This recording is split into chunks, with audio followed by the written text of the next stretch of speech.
Hello, everyone, and thank you for joining today's session on training for TTI's personal and corporate tax scenario worksheets. My name is Jay Goodis. I'm the CEO and co-founder of Tax Templates Inc. The goal of today is we'll try to keep the session to about 25 minutes, and there's also an opportunity for any Q&A. So if you have any questions, please feel free to use the Q&A function in the app, and I'll address all the questions as I go or at the end of the session. Okay, so with that, let's jump right in. All right, so first up, we're going to take a look at TTI's personal tax scenario worksheet. And this worksheet is great when we're doing any personal tax planning. Please be reminded that all rates are already built into solution for 2022. They have been there since November of last year and updated throughout the year as we receive changes in federal provincial budgets. Now, for anyone new to using the TTI suite, the most important feature is TTI's completion guide. And what that is, it's a series of links, and you'll see it at the very top here, the orange text. If I click client description, it will take me to the cell to complete and give me an instruction. So if we're going to do a file here for, say, Mrs. A, when I hit enter, watch what happens to client description. And it's now going to ask for taxpayer details, again with an instruction. So really helpful to use as we're going through the solution. Now, one of the big benefits about using this particular solution is that we have 8 engines available to use, 8 scenarios, and we can use them any which way that we'd like. We can change the province, we can change the year end, we can change the taxpayer. We can go as far back as 2018 and as far forward as 2029. All right, so let's go ahead and maybe build a scenario for a client. I'll go ahead and enter in a province. Let's go with British Columbia today. And once I'm done with the section, I'll just mark the orange cell here with a review tick, and that will allow me to go to the next step of the completion guide. All right, so let's say we're doing some planning for some client and they're trying to get a good estimate of what their taxes are going to be at the end of April. So they give us some information such as their employment income, perhaps they're earning some eligible dividends, maybe they're earning some capital gains. We could just drop those numbers directly in TTI's worksheet. And once that's done, our total income will calculate. And again, we'll click the review tick here in order to move to the next step. Now, the worksheet also supports a lot of the carry forward balances we might need. So perhaps our client might have some capital loss carry forwards, perhaps some RRSPs. We can just enter that information directly into the worksheet and all those numbers will flow through. When we enter an RSP contribution, one thing you will notice is that the RSP deduction limit is automatically going to populate. So we do this to try and save you time. But of course, if the RSP deduction limit is different, please ensure to override that cell. Now, next up is our dependent details. And this is really important because we don't just look at things that are on the tax return. We look at things that are reliant on the tax return. And most notably, this is our transfer payments. So if we have a young child for a single parent, we might see something such as the CCB or any other provincial elements that might apply. So let's just go ahead and create some childcare expenses for this child as well. Now, the next step here is we put any tax credits or other amounts. Now, when we open the worksheet, we're actually under what's called the minimal view. And what that means is we're trying to show you about 80% of the information that is generally going to apply for most files. But if you have more complex files and you want to see more tax credits, or if you want to deal with capital gains exemptions, stock option deductions, capital gains reserves, and a host of other details that might apply, just hit the standard or advanced view buttons at the top, and it will unhide a lot more information to allow you to complete those more complex files. So in this case, what I'll do is I'm going to go put in some total income tax deducted. This is really helpful because sometimes clients are asking us, well, what's my tax bill going to be, or what's my refund going to be? So when you enter in the amounts for installments or income tax deducted, that will be presented in our final results. All right, so once we're done there, the last step is to optimize the results. And I'm going to do that by clicking the optimize button at the top of the workbook. And what this is, it's TTI's proprietary algorithm, where what we're looking to do is to maximize the client's after-tax cash and minimize their tax liability. In this case, we have some capital losses, some RRSPs. So we're going to see the full amount being claimed because it's a bit of a simpler file. You know, if our client was married, we would do the pension income splitting, the splitting of donations, and all those other key amounts that are important when we are doing those married and common law files. All right, so one thing that's also happening after we hit the optimize button is the worksheet is also going to hide all those rows that we aren't using. And this is important because when we're doing a review of the file, we only are seeing elements that apply specifically to our client. All right, so first off, you'll see that we are claiming the full amounts here. if there's a unique situation where you want to override these discretionary amounts, you do have that flexibility in the solution. And if I use my links to get back to the top of the worksheet here, you will notice that all those rows from before are now hidden. So only the elements that apply to our client are in the workbook. Now, to review the final results, we can get there by clicking on the base results link at the very top of the worksheet or the base results tab at the very bottom. And here we're going to provide you with both a cash and tax summary. And we like to look at both because oftentimes clients are interested in knowing, well, what's my ending cash going to be? So based on everything we entered into the worksheet, in this case, our client's going to go home with $108,861 of cash in their jeans. The tax is down below, and you can see we break out our federal and provincial taxes, and there's our income tax deducted to show our client what their balance owing or refund will be. If we are doing any planning, because we're trying to be proactive for our clients, we are going to show you any carry forward balances available. So you can start recommending maybe some tips as either they end the year or to start the new year.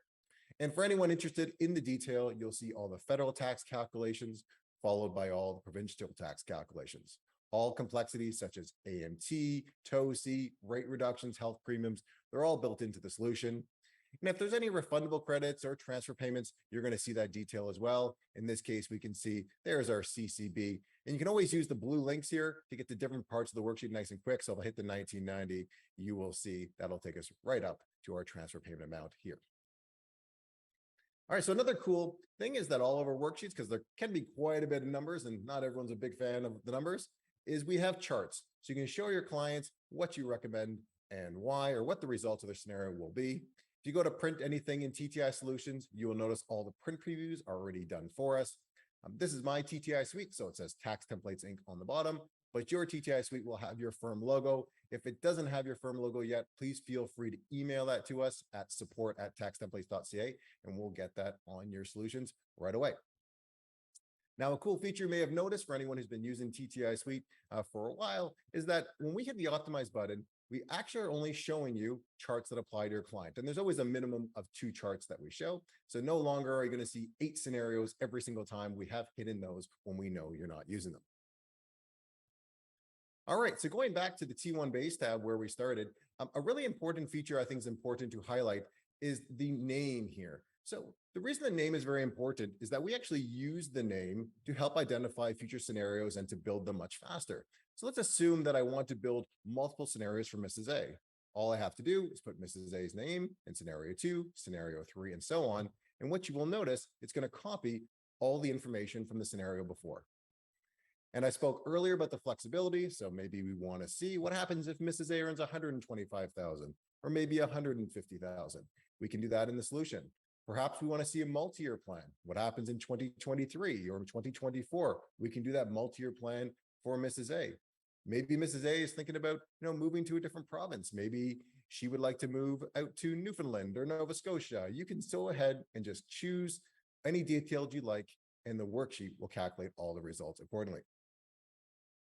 All right, and since we are looking to the future, and I do know that in this time, inflation and indexation is important, you can go ahead at the very top right of the screen, put in what you expect the future indexation to be, and we will take all those brackets and all those credits and index them appropriately so you can give your clients a better sense of their after-tax cash results in the future.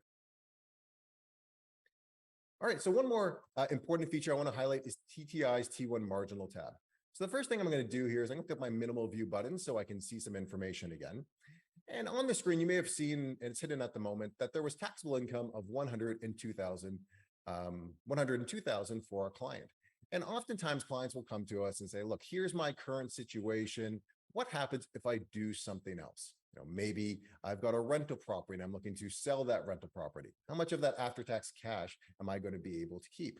Or perhaps maybe I'm someone who's a little bit older. I'm looking at taking more funds out of my RIF, and I want to see the impact of taking money out from the RIF, and what's my OAS clawback going to be? Or what's my marginal tax rates on that additional income? Well, that's the purpose of the T1 marginal tab.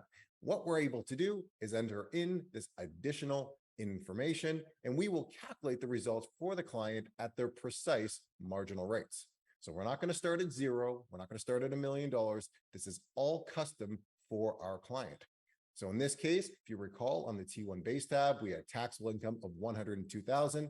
I have now gone ahead and put in $100,000 of capital gains on the T1 marginal tab. So we're going to see the impact of earning the tax impacts on the $100,000 again at precise marginal rates. So what the worksheet is going to do is going to consider all those carry forwards, such as the net capital losses and the RSPs we included, and it's re-optimizing to figure out the best answer for our client when we include that additional income.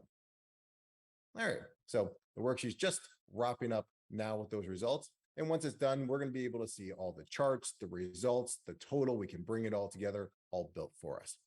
So here again, you'll notice the 102,000. If I go to the marginal tab, we can see that on the 100,000 of additional income, after we factor in the net capital losses, there's taxable income of 22,500. So if I jump to the marginal results, we'll be able to show our client, well, on that additional 100,000 of income, you're going to have to pay back some of that CCB as a result of having higher income. And you'll also see that we have our marginal taxes at the precise marginal rates. So we can inform our client that on that $100,000 gain, you're going to go home with $89,645 in your jeans. And on the total results tab, this is where we bring all the numbers together. So what we're able to do in one workbook is show them the base scenario, the marginal results, and then bring it all together with a total. All right, so I'll get back to any questions at the end, but hopefully that gives you a good walkthrough of the personal tax scenario worksheet. I will highlight in our last update, we have released Quebec now. So anyone who's doing any Quebec calculations, Quebec is now available in our solutions. We also have a few great features coming out in our next update. So please stay tuned. All right, so I'm going to save this file in case we need to reopen it at the end of the session. And next, I'm going to move on to the corporate tax scenario worksheet. And the corporate tax scenario worksheet is actually one of my personal favorites. When I was working in public practice, I did a lot of corporate tax planning, and I was jumping between all those schedules in the T2 software, the schedule 1, 2, 3, 4, 7, 21, and so on. So this one really makes the corporate tax planning a lot easier and helps with some of that dividend optimization. All right, so let's do a file here for OpCo. And, again, I can use the completion guide to take us step-by-step through the solution. We do have the same flexibility as before. We have 8 scenarios we can use. Change the province, change the year end, change the corporation, lots of flexibility there. So let's go ahead and maybe use Ontario for this example. I'll put in Ontario. I'll choose the year end or enter the year end. In this case, I'll go with December 31st, 2022. And I'm just going to go ahead and enter in some different income that might apply to our client. So I put in some active income, some investment income. Let's put in some capital gains and perhaps some eligible dividends. Once we drop in all these numbers, as you would expect, we're going to calculate the taxable income immediately below. And if I use the corporate taxes and cash link at the top of the worksheet, it's now going to give us a full corporate cash summary. So for this client, they're going to earn $184,000. We provide you with a full breakdown of all of their corporate taxes. We have Part 1 non-refundable taxes. There's our Part 1 refundable taxes. We have our ERD2H on those eligible dividends, our net provincial taxes. So after just filling in a few numbers in under a minute here, we now have net cash in the corporation, and we're also providing you with the total corporate taxes. So really handy to be using this in the fall when clients are asking, what's my estimated corporate tax bill going to be? What do I have to pay? Well, we have all that information at our fingertips, and we can send along either the chart or we can provide them with the summary total here. All right, so a few more things we're doing when we consider planning is, well, we need to know what our balances are. So down below in the carry forward section, you're going to see all the key balances we need to put some planning into place, such as our NERD2H, our ERD2H, our GRIP, and further down, our CDA. And to help out with some of these calculations, you will notice that we're actually going to provide you with dividend recommendations in the notes section. And this is to help optimize the amount of dividends that we pay. It can get very complex when we have NERD2H, ERD2H, and GRIP, because there's 2 different avenues to go based on the values in each account. Our algorithms take care of all that when we make those dividend recommendations to you. And we also take care of these circular calculations. So I'm going to go ahead and create a cash adjustment just so we can see the impact of the circular calculation. Perfect.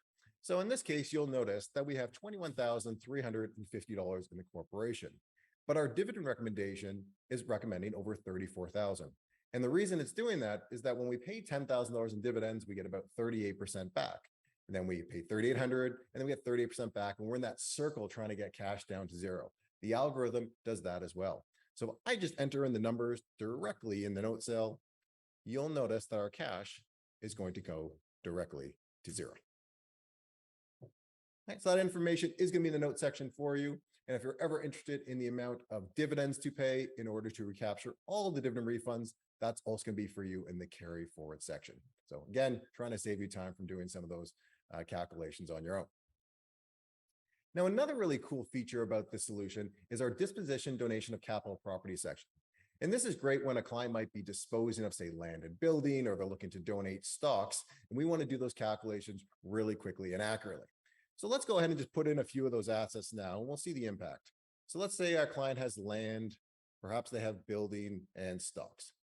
Immediately below, it's going to ask us, are these active or passive? This will be important for, say, a recapture and terminal loss. How are we going to treat that? So I'm going to just say that leave them all as passive. They're all passive assets. And I'll say that the building is depreciable for tax purposes. So that'll help with, again, recapture and terminal loss. I'm going to just drop in a few different amounts. So let's assume that we sold the land for $1 million and we sold the building for $400,000. And let's assume that we have $200,000 in stock that we sold. I'll put in an ACB for this particular scenario, and I'm going to put it as positive just to show you something, is that whenever you see a title here in brackets, it means we need to put in a negative amount. So in this case, you'll see that TTI's error guide popped up on the screen, tells that there's something we've done wrong. And this is also a link. So if I click the link, it'll take me to the row. I can just make that a negative number. And again, everything will correct itself. We have several notes that will pop up through the file in both the completion guide and the error guide to help guide you along to help you complete the file accurately. All right, so I'm going to put in some UCC into our scenario here so we can calculate that recapture. And I'm also going to put in some stocks that we're going to sell. So I'm going to assume that, yep, we are going to donate these stocks. It's at 75%. And I'm going to assume that we're going to donate all of the 200,000. All right, so once we filled in this little section here, all the numbers are going to flow right into our schedule and we can see all the results. So for instance, you can see there's our recapture on the building of 80,000. You'll notice there is our capital gains on the passive assets, which would be the land and the building. You can see below the gain on the donated property, including the amounts that are not taxable as we have donated those securities. If I scroll down a bit further, you will also notice that there is a donation deduction being taken on the donation of the securities. And if we go back to our contributions and carry forward section, you'll also see the information is included on our CDA. So what can be a very complex set of calculations can be done very quickly just by filling out the disposition donation of capital property section. Now, another few features I'll show you if I click the advanced view. This is going to unhide, again, other information which might be useful, such as when we have intercorporate dividends between related companies. So you can go ahead and you can use scenario 1 for OpCo, you can use scenario 2 for HoldCo. You can also, of course, continue with OpCo for scenario 1, OpCo for scenario 2, put in different year ends. When you do see situations like that, what you're going to notice is those carry forward balances will carry over. So if I have an ending balance in a specific account here, such as, there we go, there's our NERH closing, that will become the opening balance of the next year. It really makes that multi-year planning much easier. We're also going to carry forward balances such as the AII, which could grind down our SPD limit. So that is there for us as well. All right. And if you have any clients that are impacted by the new taxable capital rules, well, that's already been built into the solution. So the new threshold is now 50 million from 15 million, which will really help some of those medium-sized enterprises. You can put in the AI as applicable. For any of our Quebec clients, you've got the number of paid work hours, which will impact whether or not the SPD limit can be claimed for those Quebec corporations. We've got all of our information for SPI and SCI, if it's going to grind down that SPD limit. We also have all of our MMP details. And we also include the new ZTEM, which is the Zero Emissions Technology Manufacturing, which gives some pretty neat results from an integration perspective because you get a lower corporate tax rate, but you still get those preferred dividend tax credits. So helpful for those organizations that might at some point be paying dividends out. And recently, Saskatchewan did announce some changes, the extension of their small business deduction. Those changes are also built into the solution as well. All right, similar to the last worksheet, they do come with charts as well. So you can show your clients the results of the scenario or some of the planning suggestions you have. We have a T2 cash chart, which will give you a breakdown of all the taxes being paid and the cash retained in the corporation. We also have an income chart as well, so you can give them a breakdown of the different types of income they're earning. If you are doing this and you have some opening balances, you also have that flexibility. Again, in the contributions to carry forward sections, you can enter in any opening balances that might apply. All right, so I've kept us under 25 minutes to give us a walkthrough of the solution. What I'll do in the meantime is just look at some of the questions here and respond. But if anyone needs to get back to the office, get back to work, then thank you very much for attending today's session. If you have any questions about using either of these solutions, please feel free to email us at support@taxtemplates.ca, or you can email me directly if you prefer chatting with me. And we also have another session happening on TTI salary versus dividend optimization solution happening next week. So please feel free to register for that if that's something that will help your practice as well. So thank you for being a TTI client, and I'll move on to the FAQs.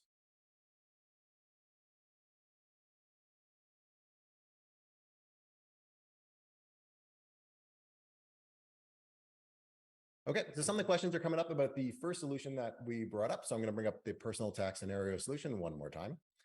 So the first question was regarding Quebec, about some of the elements that are included. Yes, we have included the same details, such as Quebec's family allowance and many of the other credits that might apply. In order to see them, again, if we look at our view buttons at the very top, the minimal, standard, advanced, a lot of them are hidden when we get started. So if you hit the advanced view button in the tax credit section, you'll see a lot of those credits that might apply to a specific situation. So just use those buttons at the top and you'll see the detail you're looking for.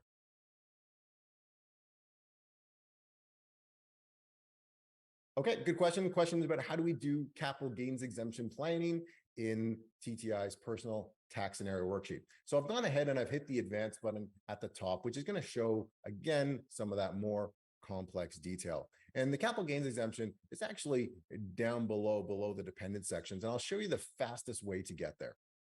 So the fastest way to get there will be is once we have our rows unhidden, where you see the capital gains proceeds, you'll see about 7 or 8 rows in this section, and we'll see those blue links again. So what we're going to do is we're going to use those blue links to get down to that CGE section. So here we go, qualified small business shares. I'm going to click the link, and here you'll see a disposition of capital property section. And all you have to do is choose what type of asset it is: farming, fishing, other, or qualified small business corporation shares. And once you choose what you're looking for, you can just go ahead and enter in the amount of the proceeds and so on. And what the worksheet will do, it'll automatically calculate the capital gains exemption based on the numbers entered. The reason we do have them separated is there are different rules for different provinces based on farming and fishing and so on. So just by giving you the list, make sure that our calculations can pick up the correct amounts. To make sure the capital gains exemption is being claimed, you'll see down below, here's all the capital gains exemption details. So we do calculate these automatically based on everything we know in the workbook. In very advanced tax cases, you may need to update the annual gains limit or the cumulative gains limit. So these are overridable in case you're in one of those advanced scenarios. And the natural follow-up here is the capital gains reserve. Thank you for that question. So here you'll see the capital gains reserve is built into the worksheet as well. So in this case, we have proceeds received in the year of $60,000. So if we need to, we can just override the amount to what we actually collected. And what the worksheet is going to do, it's automatically going to calculate the capital gains reserve for the year, how much income to include. It does all the complexity regarding at least 20% of the income coming in or how much you've collected. It's all built in. And if you were to do a multi-year plan, as we can actually see in this scenario, the ending balance becomes the opening balance of the next year. So for anyone in a situation where we may be selling and we have an AMT and we have multiple years of AMT we want to use, or there's a capital gains reserve where amounts are going to come in over 5 years, you can do that directly in the solution. Okay. And if we are dealing with any property that is 10 years, because we're dealing with family, well, you can choose 10 years as well, and the calculation will update accordingly. Thank you. Good questions. Yeah, another good question. Do we have to use the T1 marginal? So I ran through the example where we had the T1 marginal and we put in the $100,000 capital gain. Well, first off, I'll let you know that you can include many amounts. in the solution. It doesn't just have to be 100,000 capital gains. You can mix different income types altogether, such as an investment portfolio, if you want to see the impact of that marginal income. But the T1 marginal is optional. The T1 base is really important because that sets up what the taxpayer situation is. You do, of course, have the option to say, well, my client earned 100,000. What have happened if they earned $25,000 more? You could either put 125,000 in scenario 2, and you could just compare scenarios 1 and 2 directly on the chart, or you can go ahead and you can put in the marginal amount of 25,000 of employment income. Both of them will work. It's really just a way of how to present the results. Sometimes it's really helpful to see what's the after-tax cash on that marginal $25,000. And that's why we've given that flexibility. It's also helpful because sometimes we have clients where things have already happened. We can't change them. They've already taken a salary of 100,000 of the corporation, but they want to know if I do something. So we can really quantify the if for them by using the T1 marginal tab.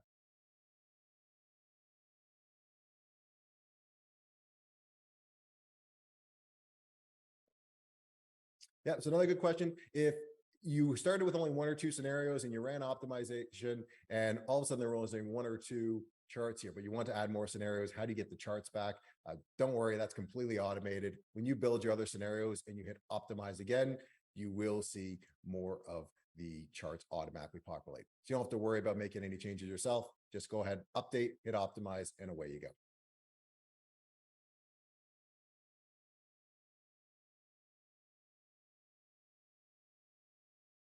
So good question here. So they ask whether or not when we update our solutions, whether or not we wait for royal assent of the legislation before making changes to the workbook. And I will say it really depends. When we have, for example, a government that has a majority in a certain province and they've made an announcement, we try to make those changes as quickly as we can. And I think a good example is what's happening right now. We know that Alberta and Saskatchewan both announced changes, but we don't have the legislation yet. But for Alberta, they shared with us that they're going to be indexing the rates retroactively back to January 1st, 2022.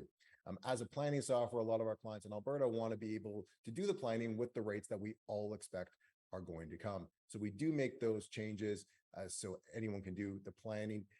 When there are times where we're not sure if changes are going to go through, then we do wait. So a good example would be is Ontario had an election last year recently, and there was a budget that came out.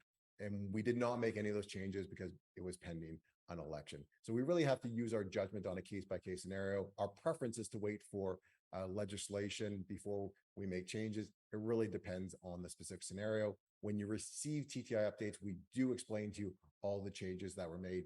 If you have any questions about those changes when they come out, just please let us know. Thank you for that question.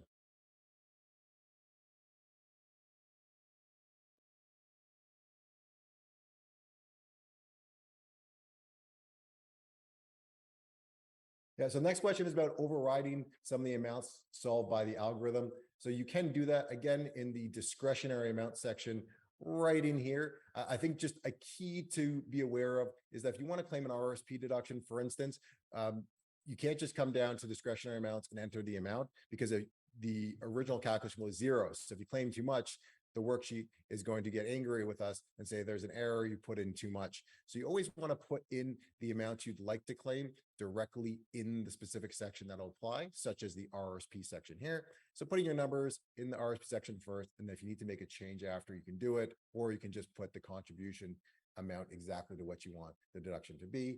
It's really your preference of how to like to use the worksheet. We try to keep it as flexible as we can.